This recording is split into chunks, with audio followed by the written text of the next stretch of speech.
Bom, de repente você está começando em ortodontia e se sente perdido com a análise facial. Então esse vídeo é para você. Eu vou te guiar pelos fundamentos essenciais da análise facial em ortodontia, de uma maneira clara e objetiva, passando pelos principais erros que muitos cometem e que muitas vezes podem impedir o diagnóstico correto. Então fique comigo até o final que eu tenho certeza que vai valer muito a pena. E para você que ainda está em dúvida sobre o planejamento dos seus casos, eu tenho uma aula online que ela é focada especificamente em planejamento de casos para iniciantes. Ali eu vou falar desde o início o que é que você tem que fazer, que pontos você tem que enxergar na documentação, quais alternativas de tratamento você pode ou não executar em determinado tipo de paciente e não pode em outro determinado tipo. Enfim, eu vou deixar o link para minha aula online de maloclusão na descrição desse vídeo, é o primeiro link da descrição. Tenho certeza que vai mudar a sua trajetória na especialidade. Bom, Capelosa Filho define o padrão facial como a manutenção da configuração da face ao longo do tempo. Ele classificou os indivíduos em 5 grupos. Primeiro, padrão 1, padrão 2,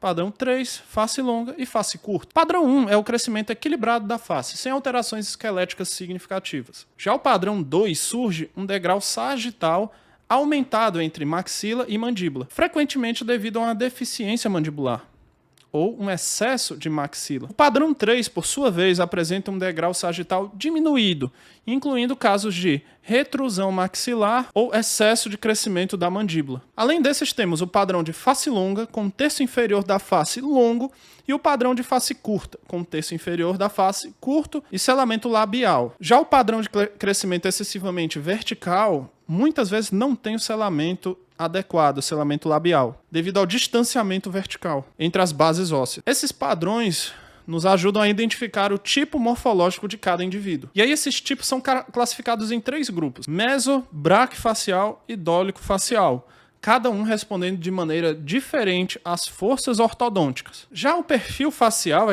é categorizado em 3 tipos essenciais. Temos o perfil convexo, que se caracteriza por uma curvatura para fora, indicando uma mandíbula retruída ou maxila protruída, geralmente se associa a um padrão de classe 2. Temos o perfil reto, considerado o ideal, que mostra uma linha reta, equilibrada, facial, em harmonia com a maxila e mandíbula, que geralmente reflete uma oclusão de classe 1. Por fim, o perfil côncavo, apresentando uma curvatura para dentro, geralmente resultando numa mandíbula mais proeminente ou uma maxila retruída, comum em oclusões de classe 3. Um erro que acontece bastante com os ortodontistas em início de carreira é ter uma tendência a focar excessivamente na oclusão, negligenciando os aspectos cruciais da estrutura facial do paciente. É importante que se tenha uma abordagem holística na avaliação, que considere tanto a oclusão quanto a anatomia facial do paciente. Ao contrário do que acontece em pacientes de padrão 2, onde há uma clara correlação entre estrutura facial e oclusão, pacientes padrão 1 e 3 podem apresentar uma variedade maior de malas oclusões,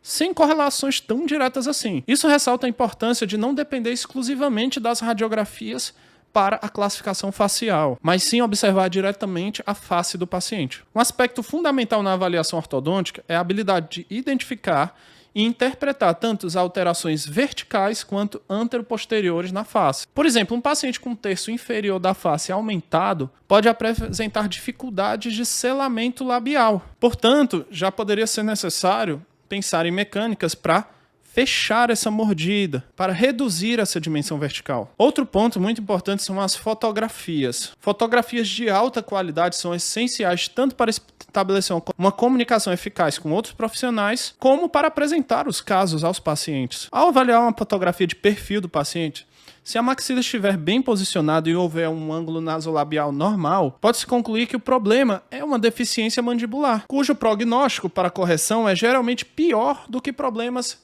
de protrusão maxilar. Isso se deve ao fato de que a maxila cresce de uma maneira intramembranosa, sendo mais susceptível ao manejo ortodôntico e ortopédico. Quanto à mandíbula, o seu crescimento é uma combinação de crescimento endocondral e intramembranoso, e não temos a capacidade de alterar significativamente o padrão de crescimento apenas com ortodontia. Por isso é importante entender que um paciente padrão 2 com deficiência mandibular sempre terá essa característica, e o tratamento ortodôntico vai ser mais compensatório. Para quem está começando na ortodontia, é vital avaliar o crescimento do paciente antes mesmo de escolher o tratamento. E a gente tem essa análise em crianças, por exemplo, através da análise de Lavrier-Petrovich, que é uma análise cefalométrica. Você consegue ter uma ideia clara do potencial de crescimento ósseo em pacientes pediátricos e entender se aquele paciente está no melhor momento para tratamento. Além disso, é importante ter cuidado em relação a certas mecânicas dependendo do padrão facial do paciente. Paciente de uma face muito curta, nós devemos evitar mecânicas que vão aprofundar ainda mais a mordida. Pacientes de face muito longa, nós temos que evitar mecânicas que vão abrir ainda mais a mordida, porque esses pacientes já têm uma tendência maior à mordida aberta. Se você está em dúvida no tratamento da classe 2, que é uma oclusão muito comum, vou deixar um vídeo onde eu detalho desde o planejamento até o tratamento de um caso que realizamos aqui na clínica para que você possa entender um pouco melhor sobre esse assunto. Então, clique aqui, muito obrigado e até o próximo vídeo.